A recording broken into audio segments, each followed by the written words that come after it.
Hey everybody, live from the On Target Podcast Studios in beautiful Maitland/Orlando, Florida. It's the Tom Squared Tech Talk Podcast with your hosts Tom Jelneck and Tom Craig.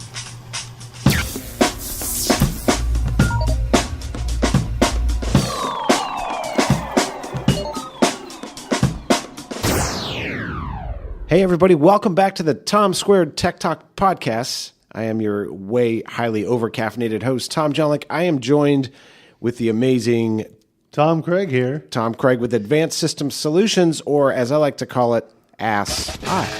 That's right. That's, you know what, as long as you call us, we're fine with it, Tom. And you'll always be there, Tom. That's what I love about you. Well, you know that you know how you can tell a good computer tech, Tom, right? They're not working on a Mac. They'll be there for you when the chips are down. So that was good and equally terrible all at the same time. They don't get much better. They don't go upwards. You know, they're only downhill from here, Tom. We have a lot to look forward to in today's program. And speaking of today's program, Tom, this one's going to stink. Yeah? How so? It's just going to... We're here to talk about hygiene today, Tom. Well, you know, it's important, and especially for those around us. Hygiene. I love people around me that do practice good hygiene, don't you? Those who don't bathe in a bottle of perfume, I'm fine with that. But, as long as you're keeping yourself clean, that's all that matters. I think clean, and I think, there's certain things that are on my prereq list, like, are you taking care of your teeth? Right? Yeah, well. Are you using deodorant? And those of you who have been to Disney World during the summer in Orlando, there's a lot of folks who aren't subscribing to the deodorant rule. You know, Tom, that might just be our next big thing, is a deodorant card out there in the Magic Kingdom. That's a great idea. I think there would be some good sales time. $10 for a hit of deodorant. You're thinking small on this. I'm thinking, these are Disney prices we're talking about. Right. Here. We're thinking at least $35. $35, and you get a little spray of Secret or exactly, what have you. A little mister. Yeah, a mister. See, yeah. Take the stink right off of you. There we go. So hygiene is a wonderful thing. It is a wonderful thing, and we're going to talk today about keeping your online hygiene squeaky clean, are we not, Tom? That is a beautiful thing, because cyber hygiene is awfully important. It is, and let's jump right into the topic. Looking forward to this one today. It is all about security settings, keeping yourself secure, kind of like your profile. How does your profile look to the public? Now, I don't know about you, Tom, but when it comes to my Facebook profile, I am that big of a geek to where I created another Facebook profile. You did not. Just to look back at my first Facebook profile to see what it looked like and what the world could see when they're viewing me from outside. You're that guy. I'm that guy who had the two. So now I actually have friends who contact me and say, hey, can you log into John's account and see what our account looks like? We made some changes and you're that guy. Seriously, I am impressed and and a little bit terrified all at the same time. I tell you, I'm one of those that have. Sorry, Mark, I upped your numbers a little bit by creating two accounts there, Mr. Zuckerberg. Mr. Zuckerberg, he appreciates your patronage, sir. Yeah, well, anything to drive up the stock prices. But no, that's a fantastic way, because you can ask your friends. But your friends are already friends with you on social media, so how can they give you an accurate reading as to what the world can see when they look at your account? So it's important that you just look at those accounts and see, we've talked about this before, Tom, is your birth date available to the public? Does it need to be, Tom? I don't think so. No, there's no need to have that. The social security number, the passport ID, any of that stuff out there. Passport ID, yeah, I have that filled into my face. You're saying I should probably take that off. Might be a good idea. Yeah. I saw that you had scanned in your passport there. I did, and you know what? Made that your profile pic. Next is my social security card. I'm going to get that blown up. Funny side note on that, Tom. You know what it says on my social security card? It doesn't say Thomas. It says Homus. Your tax dollars at work. Wow, Homus. How do you even respond to that? I don't know. Are there a lot of Homuses running around the United States with a social security number? You know what? Let's just hope there aren't. But you could find out that checking that dark web that we've talked about. Oh, the dark web. That is a spooky, vile place. Yep. And that's why we want to make sure that those settings and we are keeping that hygiene clean, is so that our information doesn't make it out there and get out to bad people on the interwebs. We've talked about them before with the sunglasses and that big brimmed hat and the trench coat. They always have a trench coat, don't they? You know, it doesn't matter what pic you look at. That's exactly how they're always and portrayed. You've got to wonder, like, are they wearing clothes underneath the trench coat? Well, my thing is, how can we not pick these people out? How can you not tell that your neighbor is that guy when he walks out and says good morning wearing his sunglasses and that hat? It's usually a tip-off when they're wearing those Crocs. You know, those things with the holes? They just don't belong on feet. I'm sorry. No, there's, that and neck beards need to go. Neck but that's a beards. whole nother story. I'm working on mine right now, actually. Well, yours looks good. It's finely trimmed, Tom. It's hygiene. Well, and see, that's why it's so important. But and knowing how you can improve your hygiene, like you trimming it. Well, that's a start, right? Taking a shower. Certainly. But nobody knows your hygiene better than you. Nobody knows when you took a shower last better than you. Same thing with your passwords. Nobody knows better than you when the last time they were changed. Right. So, awfully important to keep that stuff up. So how often do you recommend, Tom? Like, how often should I poke into my social media channels or any other, let's say my Google account, that was easy for me to say. How often should I be doing this? I look at every 6 months or every year, as long as you have a plan or there's some way on your calendar that you're looking to circle back and check all your settings and make sure that they're all proper. Because, as you know, Tom, even when there's updates to Facebook, LinkedIn, whatever, somehow those settings just happen to get changed. They do. Yeah. And so it's good to just go through, check your settings, see what you've got, see what, you're made of. And then, looking and making sure that what you're made of isn't out there on the dark web. And I love that, and I really think let's talk passwords on that too, because it's really important to poke around your about and all that other good stuff on your profiles, and keep things up to date. But more importantly, I'm really interested in you changing your password on those accounts pretty frequently, because the name of your dog Skippy or Fifi or let's say Alf. Alf was a good dog. It was a great dog, dog. But I've seen people do 1, 2, 3, 4. I've seen people do all ones. You can't do that online anymore. And I've seen a ton of people as well who keep the default password. Oh, that's the worst. That is the worst. Defaulters, I call them. Because you can say, Tom, I think we need to get into your router here. Do you know the password? Oh, well, I don't know what that could be. And so you type in Cisco, and suddenly you're in. Right. And Bazinga. And just think, anybody could have done that. Right. So it's very important to keep those things up and keep them clean. And no one likes to hear us say it. Like, the more complicated, the better. And I often will use the password generators, and it comes out as this like 19-digit, and I'm like, screw that noise. No way in hell I'm going to remember that. So I'm always constantly editing that password down to it's something I can remember, but I'll add certain symbols in that I know I can reference. Brilliant. That is a great... Well, no one's ever called me that before, Tom. Thank you. Yeah, well, it's a brilliant process there, Tom. So kudos to you for coming up with that one. Oh, shucks. You made me blush again. I tell you, well, it's important. And as we said, we've talked about the dark web a few times here and how we want to keep ourselves clean so our information doesn't end up there. But Tom, did you know that the public web, what you and I traverse on a daily basis, seeing Google and whatever else news organizations or technology websites, that only composes 4% of the public web? Yes. That is amazing. That should blow your mind. I tell you. So what does that mean, Tom? If we're only seeing 4%, where the heck's the rest of it? You wonder that, and that you've got 90% in the deep web. Right. And the deep web is confused often with those nefarious characters out there with the sunglasses. Huge fan. I can't use it enough. There's certain ones that we try to steer away from in technology, but that's not one I'm steering clear like Jackass. Again, we should try to steer clear of that one. Okay, fair enough. It is a family program. Never. That's safe, right. Safe for the little ears. The kids don't even have a clue what nefarious No, that's is. right. It could be a right. superhero. I have a couple other names too, but I can't say them. Nefarious could be a superhero. It could be. Yeah. Be a great superhero. Yeah. I just don't know what the Spandex powers would be. Yeah. It'd be crazy. So, but the deep web, as we were saying, to circle back on that, we digress. We always do. Is places like the intranet, school websites, Sure. paid websites, things like that. But then you've got that last 3%. And that last 3% is the 3% we don't ever want to see ourselves on. Or is it 97%, Tom? If it feels like 97% sometimes, doesn't it? So I got a quick story about that. Please. One of the local reporters came by the On Target office one day, and he says, Tom, I'd love to talk to you about the dark web. And he says, can you pull it up?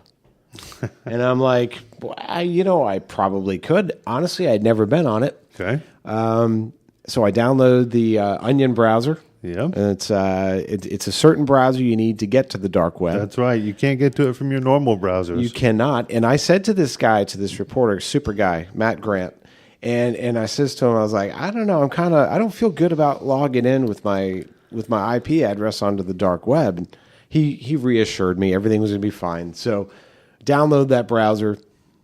I went on there and we checked out Silk Road. Have you ever heard of this? I have. And I'd, for the record, like to say to my parents that I've never been on Silk Road, but I've heard of it. I've read about that, Tom. And the in-laws are always curious about Silk Road. Yeah. So speaking of hygiene, we could spend the whole program talking about in-laws and hygiene, but that's for another day, Tom. It's a dirty subject. It is. But so I go on to this Silk Road, and you'll never believe what I was seeing there. What's that? They're selling, and this is no exaggeration, all joking aside, they're selling machine guns. They're selling heroin.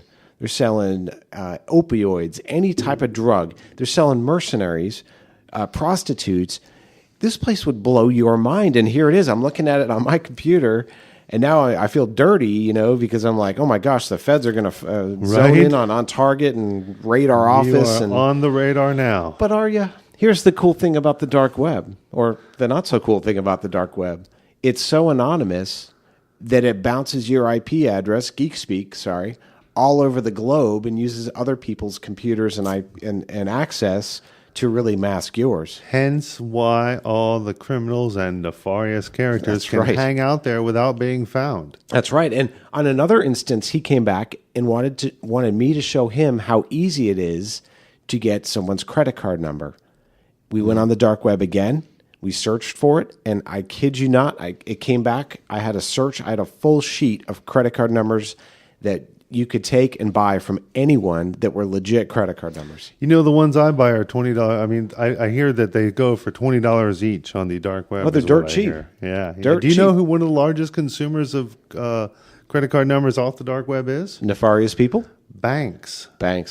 They Really? actually buy those numbers and they try to correlate the data and find out what is the common denominator in the compromised cards. Wow. So they can go back and find out which stores are stealing this data. Got it. Wow, that's involved. I tell you, I'm kind of happy that they do that. Oh, I am too. But I mean, the real point here is, my goodness, there's so much information being shared and scattered on the dark web about you, and that's where these crooks, nefarious types are hanging out. We've said that word like 16 times today, Tom. I tell you, there's more than 16 of them out there. Nefarious types? Oh, there's a ton of them, Tom, and they are all over the dark web and just waiting for us to leave an open account on Yahoo, on AOL, something like that. So that's why we want to make sure we go back and we clean up those old accounts. If you haven't used your AOL account in over a year or two, the odds are you're not going to start again. So it might be a good idea to delete it. God forbid you start again. It's time to let it go. And if you can't delete it, what if you don't remember the settings for the initial account that was used to open it, and there's some reason you can't? Well, there's another way to clean yourself. Delete all the contacts and all the email out of the account. Right. That way, should the account be compromised, there's no data in there. None. That's some great advice, Tom. That's a beautiful thing. You're a smart guy. You know that? You know why I'm so smart, Tom? This is I pound my chest on this one because this month is the third time that one of my cards has been compromised in the last 12 months. Wow. So that's a lot. I tell you, and I'm trying to find that common denominator. But being a guy who scours the internet for various computer parts, it can be difficult to keep my information clean because there's sometimes where we're forced to buy from a site that we somewhat might question, but man, they're the only ones who have that part we need. So right. So for that, I have an account that I keep separate just a smaller account to where I can use these. Is that one of your offshore accounts, Tom? I haven't gotten to that level yet, but a couple more Tony Robbins seminars, and I just might be ready for my first offshore account. Nice. But no, this is just a simple, smaller account that isn't tied to our other personal or subscription-based accounts for the business. So if I do have to get a new credit card, I don't have to go back and change all of that detail. Because, That's some good advice. That's smart. Yeah, so it's nice to have a separate account for that. So if it does get compromised, you can just kind of laugh it off and wait for that new card to come in the mail, and away you go.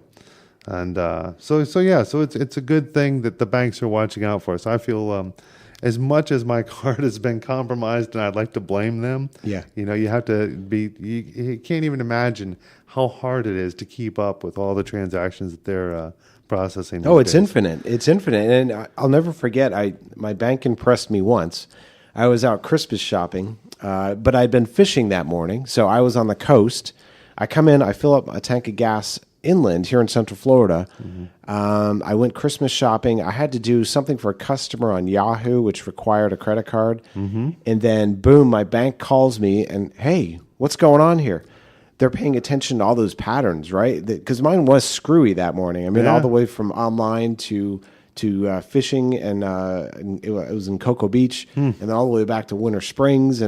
But there was a weird pattern that they noticed, and that triggered them to call me. So you're right; they are looking out for you. And dude, it's in their best interest. Absolutely, it's because it's their money that they've got to chase down. So the faster that they can determine that there's a hole, right, that they can go ahead and patch that. So I give them credit, as much as we like to blame them for making us inconvenienced to have to change all of our account numbers and update everything. It's got to be just a really difficult job. So it's up to us to make sure that we're prepared for when these things happen. Because just imagine if you're on vacation. With the in-laws, Tom? Did you bring the in-laws on vacation? No, they weren't even made aware of this one. This is when you say, you know what, we're going to be sick this weekend. So, yeah. Cough. Yep. And the next thing you know, just not feeling well. Yep. Aloha. Sipping some Mai Tais on the beach with no in-laws. I tell you. But just imagine you're there, you ordered the Mai Tais, the waiter comes back, he's got 2 Mai Tais and that yummy-looking appetizer. Yeah. Go to swipe your card, and it doesn't work. That's terrifying. That is just the worst. That is just the worst. It happened to me once years and years ago, and it's the most helpless feeling when you're away from home and your main source of payment isn't available. So that's why I like to keep different accounts for the online accounts as opposed to what we need in person. So that can be a real pain in the coconuts, Tom. Ooh, there you go. As I said, ladies and gentlemen, it just doesn't go uphill from here. It certainly doesn't. I tell you. So, but Tom, it's important to check your hygiene. Coconuts? Check your hygiene. Are we talking about coconut hygiene? Well, you know what? Got to keep the coconuts clean. Wow, this program is going south fast. All right, so let's come back online here with our hygiene, Tom. So aside from checking our accounts ourselves and our coconuts, that's right. And I've had some. We've both had a rough week. I know you had some hardware issues, and I've had some social media issues. I was trying to clean up my Facebook account, and I was trying to get rid of all the PCs in this office. I tell you, well, there you go. And you were successful based on what I see. So a big dump truck came and picked them all up and brought them right off to the dump. Oh, yeah? It was nice. We call that Apple Store. Oh, dude. Yeah. But anyway, going back to my Facebook, I was feeling so horrible about it. I actually went to the doctor, told him I was having problems with my Facebook account. And he said, well, I'm sorry, I don't follow you. But that's a story for another podcast. Wow. But the point being is that there's other ways aside from ourselves. That was terrible. I told you, they don't go up; they only go down. But use Experian. Use one of the other third-party corporations that are out there or companies that are out there that offer solutions for us to check our accounts, to search the dark web, so we don't have to load that browser on and try to figure it out ourselves. Yeah, there's a couple great services that are becoming more and more accepted. And do you remember this guy gets on TV and he says, "Here's my social security number." That's how confident he is in his service that he gives it out. And It's plastered on the side of a bus. And, I recall that. Yeah, but those services today are super critical, inexpensive, cost-effective. And if you think about how much damage your personal info could cost, it directly proportionate to what that monthly fee is. Exactly. That's money well spent, man. Yeah, and they even offer insurance with that fee that you're paying, that should your data be compromised, that they will cover up whatever expenses you incur. Right. So that's awfully refreshing. They'll even clean your coconuts. Well, I'm happy someone will go there. Yeah. But, circling back to the gentleman who was plastered his information all over the internet, quick follow-up story. Did you know that he was actually compromised and they stole his data? Wow. Yeah. Tragic. I didn't see that one coming. No. So never could have imagined that could have happened. So don't advertise it on the Please. internet. Don't put it on your Facebook page. Don't Instagram it. Don't tweet it. The list goes on and on and on. And one of my pieces of advice here with hygiene and keeping things squeaky clean is I want you to take a look at your phone too. And so let me set the stage for you. This morning or yesterday, I had posted a photo on Instagram of some raw coffee beans because I roast the beans, Tom. Mm-hmm. And then I've got 2 bottles of bourbon that people were so kind to bring to me for our open house.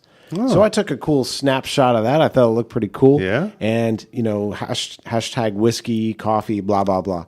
So I get a text message this morning on my phone from a complete random phone number, no contact on my phone, that just said, "How's the whiskey?"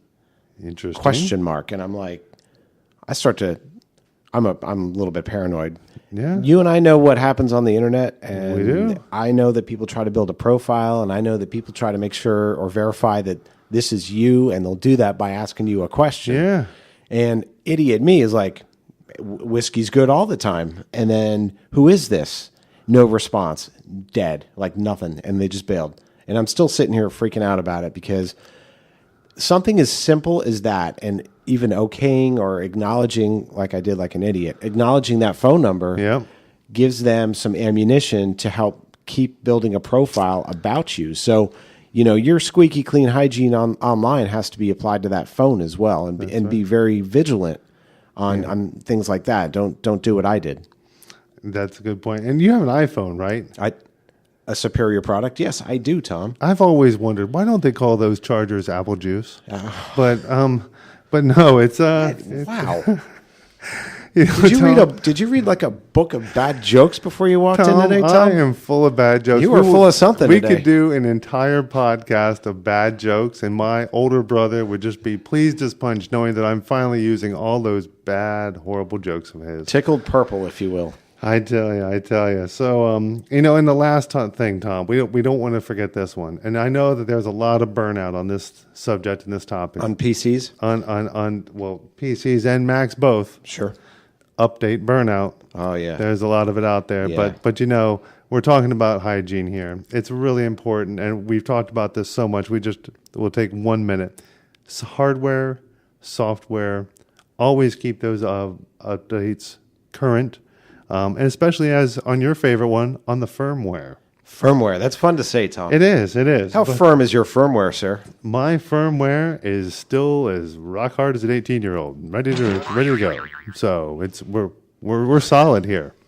And you've got nowhere to go with that, do you, Tom? I was just going to say I'm not going to touch that, but then I see all those pieces came together in my head at once. The coconuts, the firmware, it all came pouring back. Males the apple juice, 18-year-olds that you're talking about. All of it just together as one. Things got weird. This has been a fun one, Tom. This has been a fun podcast. I hope everybody has kept up with us on this. I don't know if they have. I mean, we've been to the islands. We've talked about our coconuts.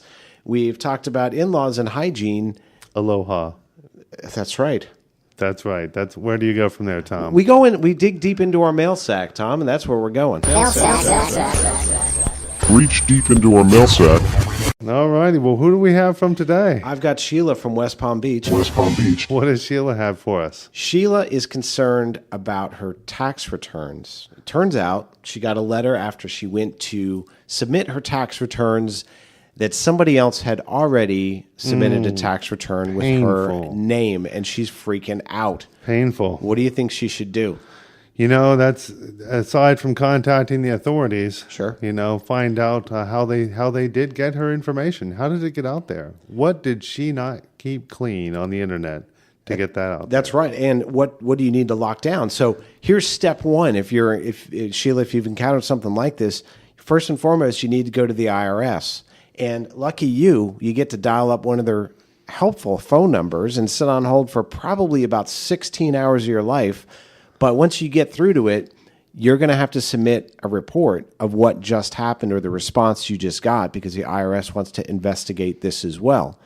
So what's happening here, Tom, is these nefarious crooks, they're grabbing people's info, they're making fictitious tax returns, and they're submitting it under your name and getting a big, fat refund from the good old U.S. of A. Just amazing. They have found another way to circumvent the process and take away from people who are innocent. Who work hard. I tell you, we work hard for our money, and they just sit back and they come up with these wonderful, these are the pirates of today. They are pirates. They're Yep. dorks. No longer one-legged with a parrot. No, and no longer with the rum, the Captain Morgan, and the eye patch. I tell you. So they're actually rigging these tax returns to get. They say they have 3 kids. They say they know exactly how to do this to get the max refund. And guess what? You get to go prove to the IRS now that you are you. Infuriating. It's about the only way to say it is. It's just. It angers you to think about what these people do. That's right. So, Sheila, what you need after you call the IRS, the next thing you need to do is get in touch with the credit bureaus and tell them to freeze your accounts for at least 90 days. And they'll send you a handy-dandy postcard saying they've done it. I only know this, guys, because I've been there, done that. Painful. But you're right. That freeze on the credit report is just a great thing to do. I know we've talked about that before with doing that for your children's account. Kids account, and anybody who's not going to be going to get credit anytime soon.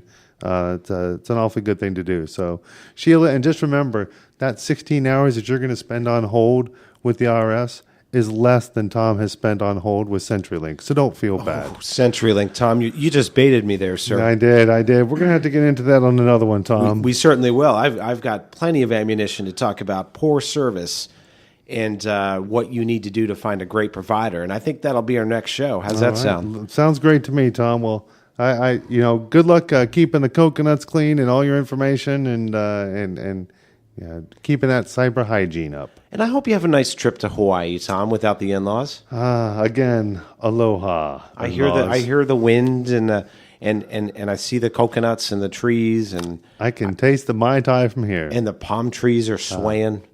Time for us to go, Tom. Well, listen, Sheila, I want to thank you so much for writing into the mail sack. I want to thank all 82 of our listeners. It's grown dramatically overnight, Tom. I tell you, we're thankful for everyone. We are, and sharing is caring. We'd love it if you'd share this podcast with a friend, with Aunt Shirley, maybe Mike, the janitor in your office building. Whoever you think could benefit from this, we want you to share it. We want to keep you safe online. We want to keep you squeaky clean, and we certainly want to keep your in-laws up to snuff with the hygiene, too. That's right. Well, thanks so much, Tom, and thanks to everyone for listening. And, Tom, where can folks find more about you? We're here online at advancedsystemssolutions.com. And yourself? You can find me at ontargetdigitalmarketing.com. Again, people, thank you so very much. We'll talk to you real soon. Take care. This podcast was recorded at the On Target Podcasting Studio.